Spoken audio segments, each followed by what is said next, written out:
All right. The wheels are moving on inside the cage here on bjpenn.com. Just had episode 1 with Anthony Smith, and now episode 2 with someone who he will not remember this at all. But I've been trying to get him on for a very long time because I wanted to bring this up to him. Again, this is my show, so if I want to reflect on personal encounters, I'm going to do that.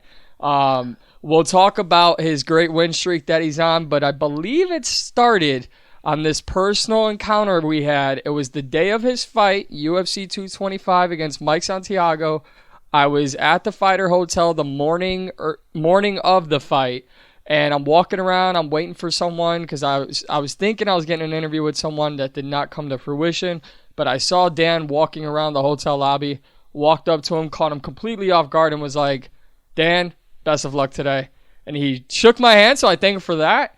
And he looked super confused. But my guess at this time is Dan Ige. I'm pretty sure you don't remember that whatsoever.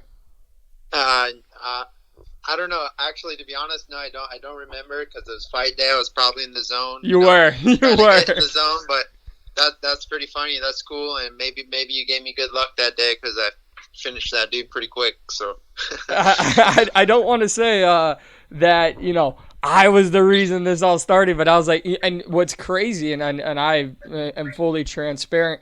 I've actually been in the gym with Mike Santiago, and he was one of the first fighters to kind of really train me. But got to stay neutral, and you went in there and you did the damn thing. And when you did it, I was like, all right. Not that I didn't think you were legit before, but I think you really put the world on notice at that time, and now you've really set off on a 4-fight win streak for yourself, mostly at UFC 247 with a split decision win over Mirsad Bektik.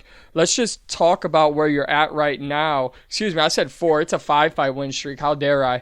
5-fight win streak, ranked in the top 15. This is everywhere you want it to be. How's this ride been? Yeah, and like you said, it feels really good. But it all started back on that Chicago card, UFC 225. I kind of went into that fight, especially coming off a loss in my UFC debut. Like, I put so much pressure on myself that I had to go out there and make a statement and win that fight because, like, you've seen it happen to many guys. Like, they're super talented and go 0-2 in the UFC. Like, they'll cut you 0-2 in the UFC. You don't have to go 0-3 or lose 3 in a row like everyone says. I've seen guys get cut off 1 loss, 2 losses. So I really put that pressure on myself. I knew I wasn't going to get cut at the back of my mind because, I do come out and I'm always exciting, but I put the pressure on myself that, hey, this is my job. I'm about to lose my job if I don't go out there and get this done. So I like that pressure, and I've kind of put that pressure on myself every fight since then.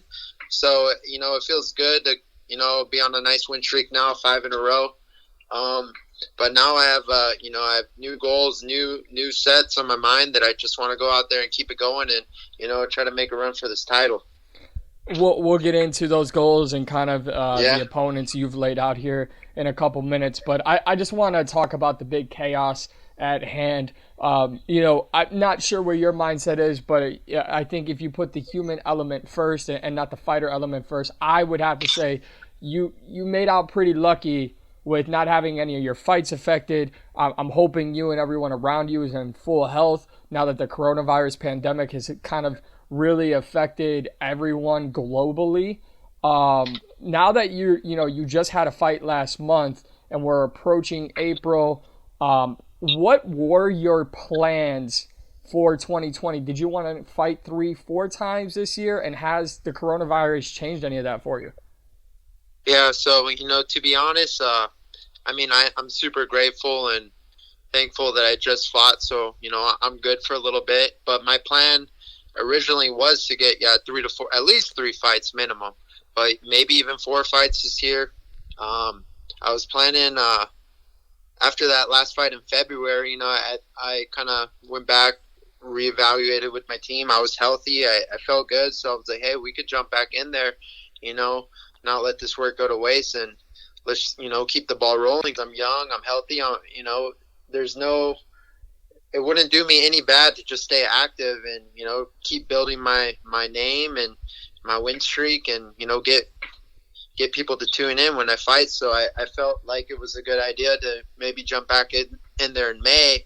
Obviously now, with this pandemic going on, it does change things because I'm not in the gym as usual as I would be, every single day training with my team. But that being said, I am training. I'm just training differently. I'm training in my garage. I'm training at the park. I'm running outside. I'm just doing a lot of things that don't require contact.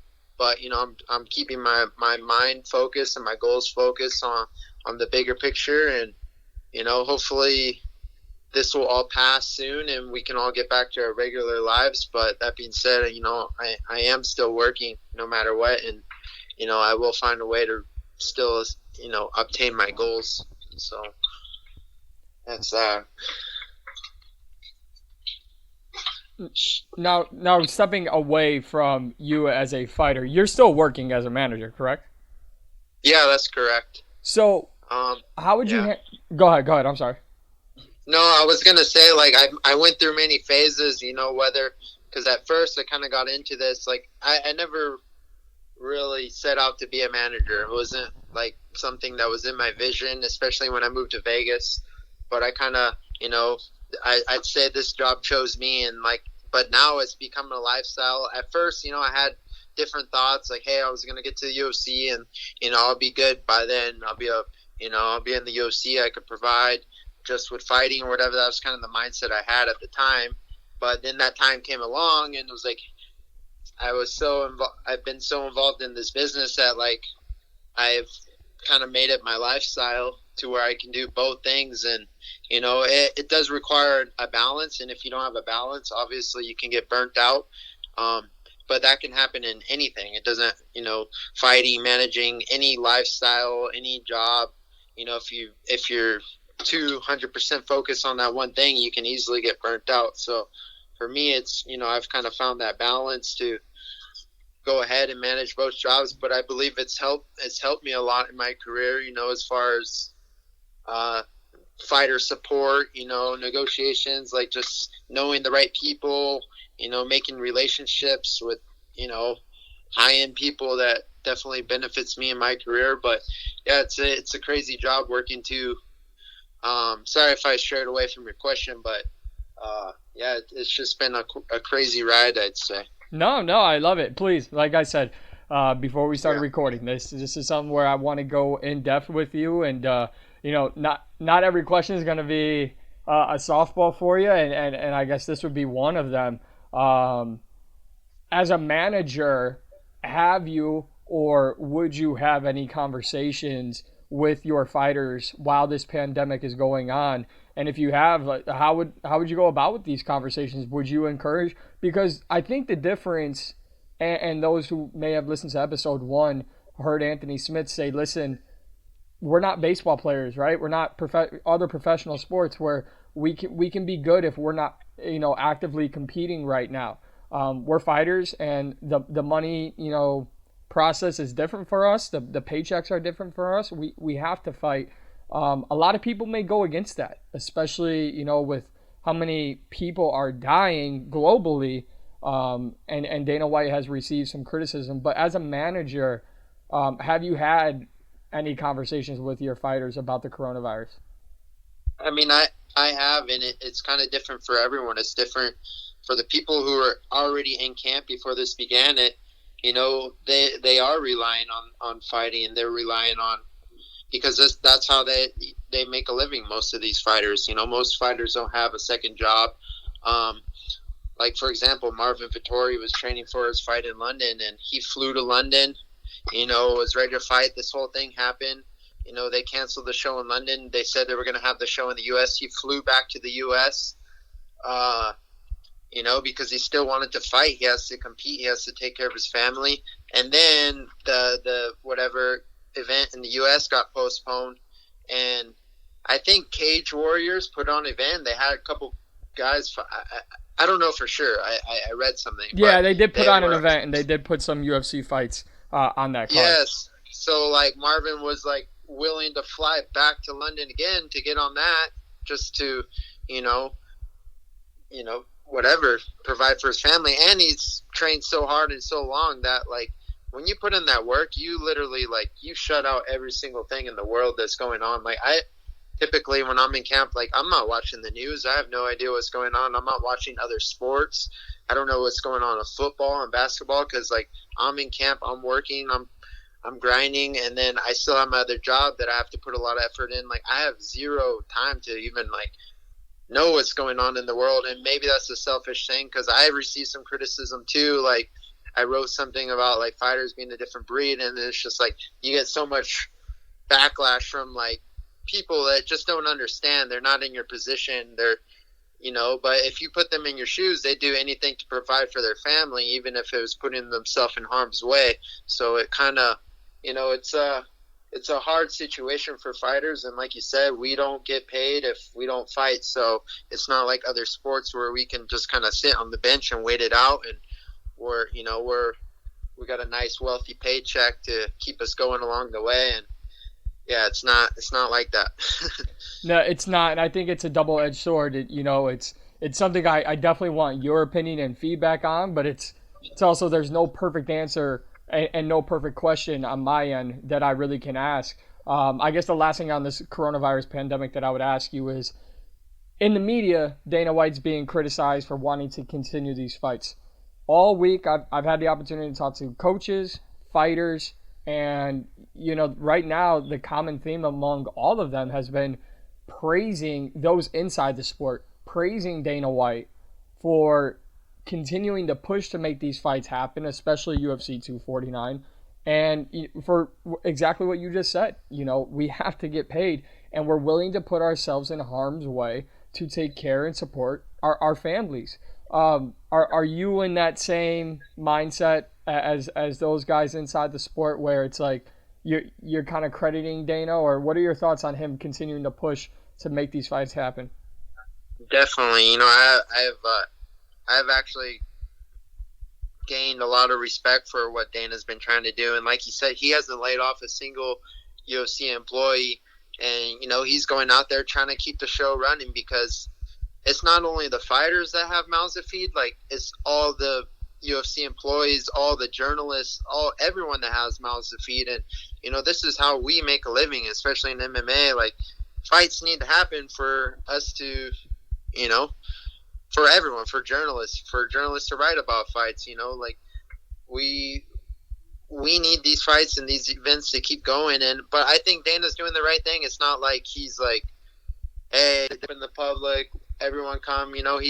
These next fights coming up, they are closed to the public. I know he's working on that, and it's just, people at home need something to watch too. But everyone's gonna complain no matter what. If there's no fights, people will complain. If there's fights, people are gonna complain. Like, it's like you can't do anything right without receiving some kind of backlash. So, I really think Dana's doing the right thing here in the UFC, and I really have a lot of respect for that. And fighters want to fight, and people want to watch fights. So I think, and you said you received backlash before, so let me just make it crystal clear. That's not what I'm here for. I think you might have summed it up perfectly, and you tell me if I'm wrong here. I think your mindset is Dana is willing to put on fights, but do so by proceeding with caution and doing what he feels is safe and necessary, and he's not willing to put a large audience at risk. So as long as all the precautions are in place, you're on board with him continuing to put on these events. Yes, 100%. 100%. I think that's a very, very direct answer that people should get behind, compared to, people saying, oh, this fighter or this coach are just supporting Dana, and they're not recognizing what's going on around the world. The sport's a different breed, man, and it's something that, like you said, you're always going to get complaints and criticism somehow, some way. But enough of that. Listen, this series that I'm starting now, and these interviews, this interview particularly, will be on bjpenn.com, and people can say what they want, but you're from Hawaii. Hawaiians are a different breed when it comes to fighting. The passion, the drive, the work ethic, the meaning behind being a fighter from Hawaii, it's so much more different than just, your everyday fighter.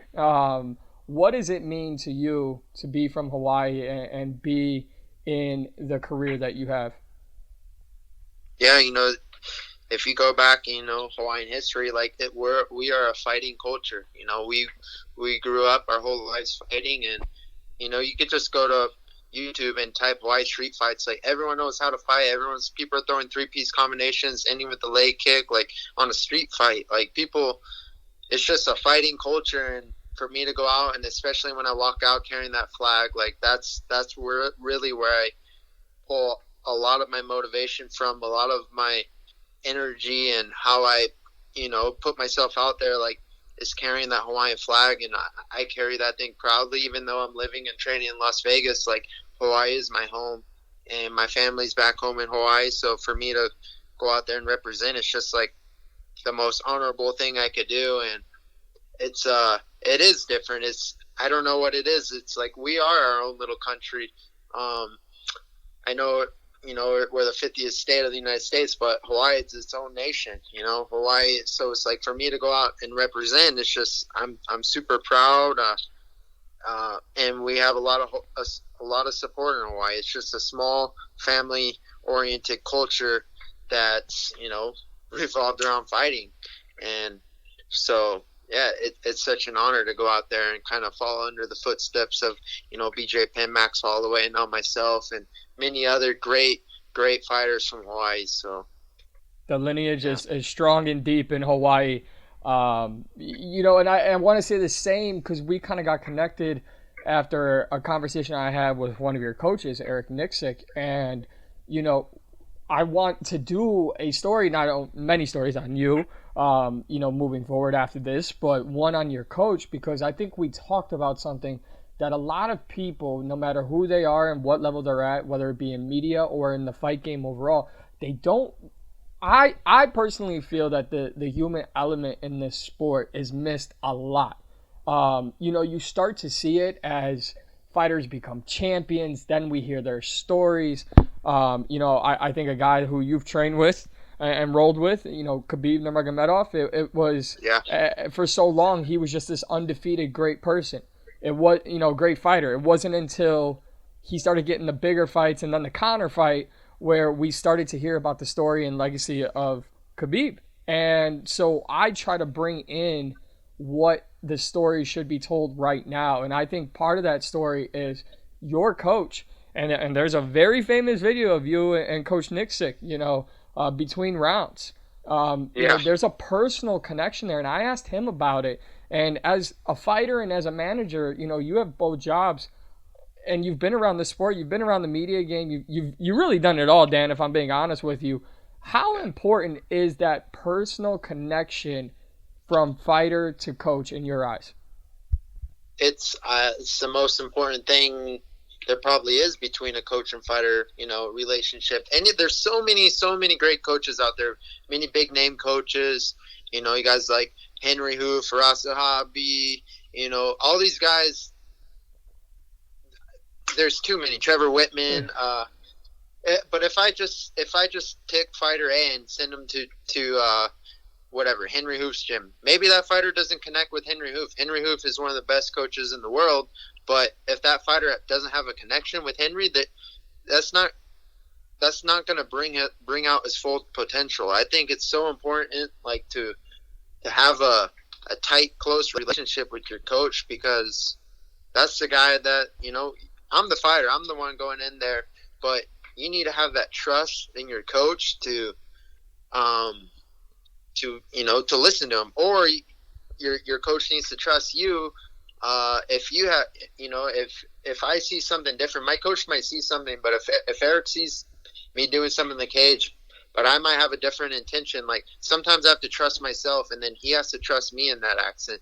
So I think it's so important to have a mutual respect for each other, and that's something that Eric and I have, and we're young and we're hungry in this sport, and we're both growing. So, like, when he grows, I grow. When I grow, he grows, and it's just an awesome chemistry we have. And I think that's probably the most important thing you should have with your coach. And if I'm not saying go out and find a coach, but don't take things for granted. Sometimes you have something good, but you feel like you have to go out there and go train at these, big world-class gyms and world-class coaches. Like, you might have the best coach in the world right in front of you if you have that relationship with your coach. So that's super important. Now, just specifically with you and Coach Eric Nixick at Extreme Couture, one, it's a two-part question here. You can answer it in either order. What has being at Extreme Couture done for you? And specifically, when Eric Nixick told me, I have to figure out what my fighter's why is, and I have to figure out what pushes them to that next level. How has that mindset helped you grow as a fighter? And again, what has being at Extreme Couture done for you in your career? Definitely knowing your why is very important as well, because for me, there's a lot of floaters in MMA. I call them floaters, kind of just going through the motions. We're training. We can be in really good shape, but if you don't know exactly what you want when you get in that cage and what you're fighting for, like, you're not going to perform at your best. So it's very crucial to know your why, have goals, have that winning mindset, know why you're doing this. Why, am I fighting for money? Am I fighting for glory? Am I fighting for my family? Am I fighting for my kids? Am I fighting, like, you have to take that why and put it into your everyday lifestyle and your training, and use it as a motivator and that's kind of what I've been doing, and what Eric constantly reminds me of, to, like, he uses my why. He knows me. He knows what my goals are. He knows what drives me. So I think it's important, and goes back to the coaching relationship, to your coaches got to understand your drive and use that drive to motivate you, especially like that last fight going in that third round. Like, he knew what got me up, and we fed off each other. And when I was sitting there in that third round, we've been through that so many times in training, and I was looking across at my opponent Mersad, and his coaches were looking at me to look at my energy, and that just, it raised me up that, hey, you got an animal, you got to fight this animal for 5 more minutes. And Eric brought the best out of me, I brought the best out of myself, and I went in there and I got it done. But that's important, because if I didn't have that with my coach, and I couldn't use that motivation, I could have went out there and lost that fight. So it's huge. It's huge. Now let's get into what your goals are. And let me backtrack real quick before I talk about that. I know you recently put in some work with the lightweight champion Khabib Nurmagomedov. Yeah. What is that like going up against the pound for pound? One of the pound for pound top fighters on the planet. Depending on who you ask, he is number one. He is undefeated. He is scheduled to take on Tony Ferguson at UFC 249. When you're in the training room with a guy like Khabib, can you put that into words for me? It's a challenge, and it's like, this is why I love this sport, because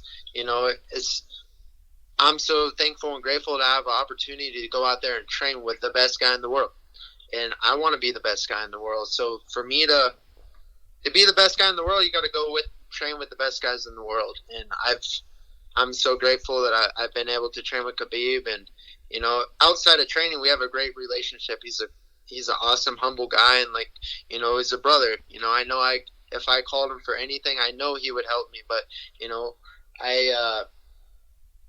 I think just getting out of my comfort zone and training with the guys has really elevated me as a fighter, as a human. I'm just super thankful and grateful. But yeah, that guy's an animal, man.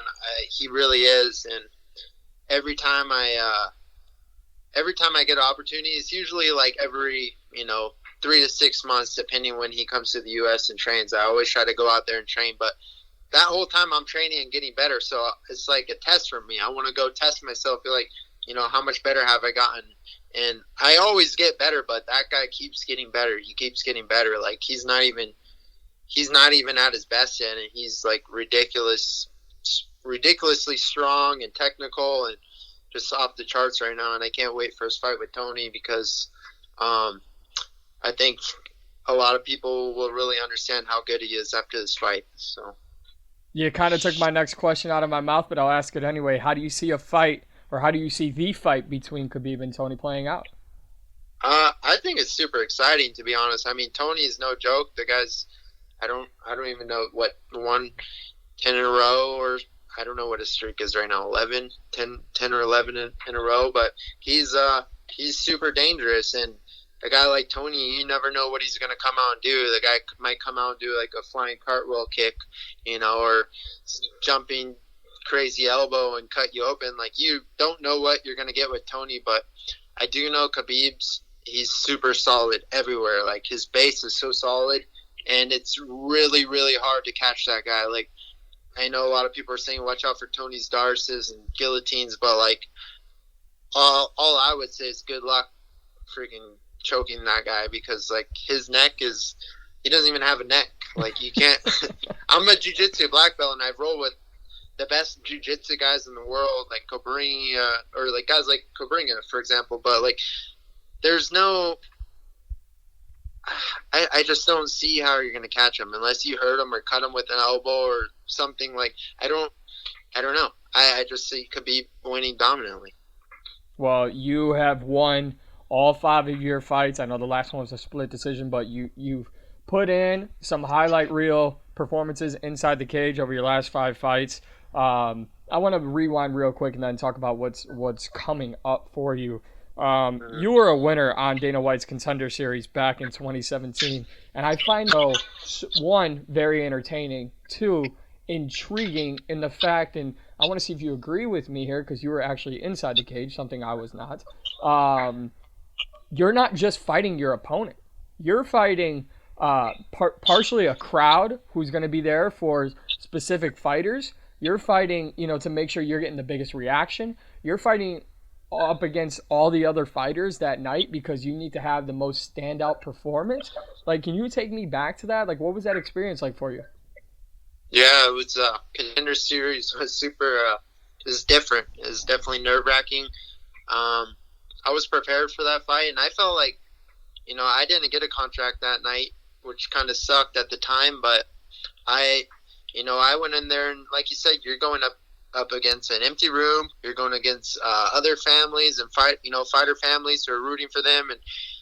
But thankfully, like, I felt like I had a pretty good crowd in there. Like, there was a lot of guest fighters that, like, some guys we manage or guys I have relationships with. Like, everyone was cheering for me, and it was super loud. It was probably one of the craziest, loudest fights like I've witnessed in the Contender Series.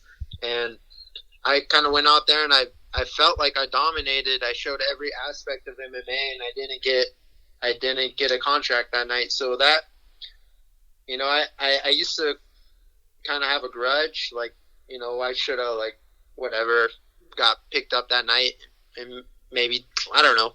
I look at it now, and I feel like it was a good thing, because I use it as like a driver, as a motivating factor, even though I don't need to, because I feel like I've proved that I belong here now, but I still use that feeling of not really getting picked or chosen that night as a fuel. And I feel like I'll have that all the way to the belt. Like, hey man, see, you should have picked me that night, because look at me now, I got the belt around my waist. So it's kind of the motivation behind that.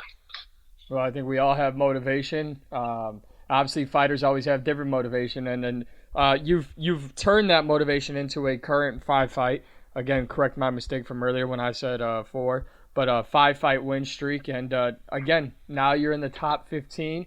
But I know you want to be in the top 10, top 5, and then have a belt wrapped around you. What do you and who do you want next? And obviously, this pandemic kind of puts a halt on things. But what is your future like? What would you like next? I want fan favorite fights, exciting fights that are going to get people talking, fights that are really going to propel me to that next level. And, like I think Eric said, we were talking about Shane Burgos, that guy's a stud, and he comes out and he brings it, he goes straight to the middle, won't shoot a takedown, he's just going to freaking bang with you. And he's number 10 in the world. So like a guy like Burgos, like that'd be a freaking that's the fight you got to make. That's a fan favorite fight. It's gonna make noise. People are gonna watch. People are gonna tune in, and like I know that fight can really take me to the next level. So that's like that's one we're definitely leaning towards. There's a lot of studs out there in the division, but I want to fight the best guys in the world. I want to show that I'm the best, and in order to show I'm the best, I have to beat the best guys. So Burgos is definitely one of those guys. He's got a lot of potential to go out there and be a champion, but in order to be the champion, you got to beat guys like him. So and nothing personal against him at all. Like, he's a great guy. And we actually talked a few weeks ago, actually early March, when they had that event in Vegas. I saw him at the PI, and I was kind of chatting with him in the little recovery room. But I kind of told him I had a feeling we were going to get matched up, and he wasn't under contract at the time, but it's just like a mutual respect thing. And I know he has respect for me. I have respect for him. But that's when we get in that cage, it's a guaranteed barn burner. So that's something that definitely gets me up and excited and motivated. Well, I know you have a career in managing. You have a career in fighting. This interview has been great. I think you could turn it into a career in media if you ever wanted to. You speak very well. So I got to ask you this, though. If when everything returns to normal, it seems as if we'll get an early summer showdown, featherweight title rematch between Alexander Volkanovski and Max Holloway. And another two-part question here. I hate to keep throwing these at you, but how do you see that rematch playing out? And if all goes according to plan for you, whether it be 2020 or 2021, would you welcome, if Max Holloway was champion again, a Hawaii versus Hawaii showdown for the belt? Well, let's start with the first question. Max and Volkanovski, I really hope that rematch happens, and I would love to see that. And I'm rooting for Max, and I know he can beat Volkanovski without a doubt. So yes, I would be picking Max to win that fight, and I know he has all the ability to do so. But I really wouldn't want to fight Max. He's a friend of mine, but like you said, if it came down to the title, there can only be one champion. And if you had a Hawaii versus Hawaii showdown, you'd have to do it in Hawaii. So that would be the only way. See, I'm trying to angle it into a positive here. Like, let's make sure that if Dan says he wants this fight, it just helps the push for hashtag UFC Hawaii, as Max likes to say. Dan, this has been an amazing time and conversation for me. I hope you've enjoyed it as well. He is Dan Ige, 50K, Dan 50K, Ige, Dynamite Dan 808 on Instagram. Dan, thank you so much for your time, and hope we can talk again soon. Yeah, for sure. Thank you, Mike. Appreciate you having me on, and you take care out there and stay safe. Same to you and your family, and when everything returns to normal, I'm sure I'll be contacting you again. All right, sounds good, dude. Take care. That was Dan Ige. Full in-depth conversation on all things currently going on. And as I continue to say, and as I will say until we slowly start to return to action, normal scheduled programming, as they like to say in the broadcasting business, guys, the pandemic's no joke. Let's continue to practice staying quarantined. Let's continue to practice social distancing, personal hygiene, washing hands. No one is truly above all of this. Everyone's being affected by it. As a fan, I want to see these fights happen more than most, because on the flip side of being a fan, I also have more content when there are fights currently taking place. But I will say that there is so much more meaning to my journey in my life, and hopefully you and yours, than what's happening inside the UFC, what's happening inside fight promotions, because we all have families, we all have loved ones, we all have friends, we all have people we look out for, and we wouldn't want to be the ones affected by this horrible pandemic. So I will continue to preach that until it seems we can find the light at the end of the tunnel and start to return to normal. But even so, I mean, it is a shame that this pandemic has been the cause, or has been the reason why we've started to practice good hygiene, why we've utilized different resources that we've always had available. It's been a little crazy at the grocery store. I think you guys need to calm down on the toilet paper and the frozen pizzas. But outside of that, I think it's been a reality check that's been much needed for the human race for quite a long time. But that reality check will only pay off if we continue to make these changes after we can start returning to our normal daily lives of working and social gatherings and so on and so forth. And in a sports side, whether it's fighting or baseball, basketball, football, whatever the case may be, maybe this time away kind of helps you appreciate and cherish, this entertainment side of this world that we have.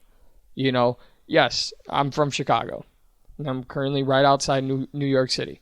Listen, I grew up a Chicago Bears fan. The Bears fans are not supposed to like Packers fans. But maybe after all this, maybe you think about, hey, you're a Packers fan. I don't want to punch you in the face just because you're wearing a Green Bay jersey.